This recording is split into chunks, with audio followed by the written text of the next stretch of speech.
إذا تطهر الرجل ثم مر إلى المسجد يرعى الصلاة ആരെങ്കിലും വീട്ടിൽ നിന്ന് വുളു എടുക്കുകയും നിസ്കരിക്കുവാൻ വേണ്ടി മസ്ജിദിലേക്ക് പോവുകയും ചെയ്താൽ യർഅ സ്വലാ നിസ്കാരം പ്രതീക്ഷിച്ചുകൊണ്ടാണ് പോകുന്നതെങ്കിൽ കതബലഹു കാതിബുഹു നിസ്കാരത്തിന് വേണ്ടി പുറപ്പെട്ട ഈ മനുഷ്യന് വേണ്ടി അല്ലാഹു ഒരു മലക്കിനെ നിയോഗിക്കുകയും ആ മലക്ക് ബികുല്ലി ഖത്വത്തിൻ യഖ്തുഹാ ഇലൽ മസ്ജിദി 10 ഹസനാത്ത് വീട്ടിൽ നിന്ന് വുളു എടുക്കുക എന്നിട്ട് മസ്ജിദിലേക്ക് പോവുക മസ്ജിദിൽ ചെന്നിട്ട് വുളു എടുക്കുക മറ്റും കുഴപ്പമൊന്നുമില്ല പക്ഷെ വീട്ടിൽ നിന്ന് വുളു എടുത്ത് പോകുന്നതിന് വേറെ കൂലിയാണ് ഓരോ കാൽവെപ്പിനും 10 വീതം ഹസനത്തുകൾ അല്ലാഹു നൽകുമത്രേ 10 ഗുണങ്ങൾ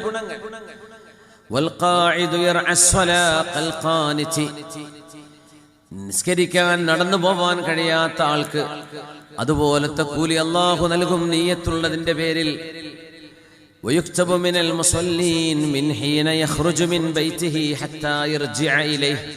വീട്ടിൽ നിന്ന് പുറപ്പെട്ട് വീട്ടിലേക്ക് തിരിച്ചു വരുന്നതുവരെ നിസ്കരിച്ചതിന്റെ കൂലിയും അല്ലാഹു നൽകുമെന്ന് ഹബീബുനാ റസൂലുള്ളാഹി സ്വല്ലല്ലാഹു അലൈഹി വസല്ലം